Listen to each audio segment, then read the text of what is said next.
mga kapuso, update po muli tayo dito sa EDSA Ortigas Bus Carousel. Sa magkabilang lanes po pa southbound at pa northbound po ay makapal na po yung volume ng mga sasakyan. Pero tuloy-tuloy pa rin naman ang usad nito. Yun nga lamang, mabagal. Dito naman po sa may EDSA Bus Carousel, tuloy-tuloy din po ang dating ng mga bus sa parehong southbound at northbound. At nakikita po natin na mangilan-ngilan lamang yung mga nakapila dahil nga tuloy-tuloy naman ang dating ng mga bus na kanilang masasakyan. At sige rin yung pagdating yung mga bumababa na mga pasahero rito. Dahil nga po sa patuloy pa rin ng mga pasaway ng mga sasakyan o mga motorista na dumadaan dito sa EDSA Bus Carousel, kabilang na po yung kamakailan lang yung SUV na may plaka pang 7 na dumaan sa EDSA Bus Carousel kahit bawal.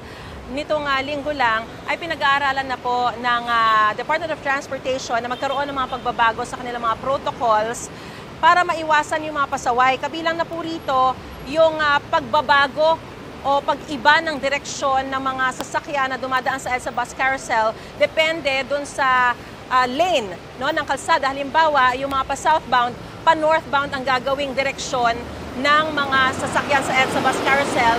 Samantalang dun sa mga pa-northbound naman ay pa-southbound ang magiging kanilang direksyon. Pero lahat po ito ay pinag-aaralan pa lamang at kabilang din po rito yung pagbibigay din po o pagbabawas ng mga protocol plates na ibibigay po sa mga kailangan lamang na mga designated people.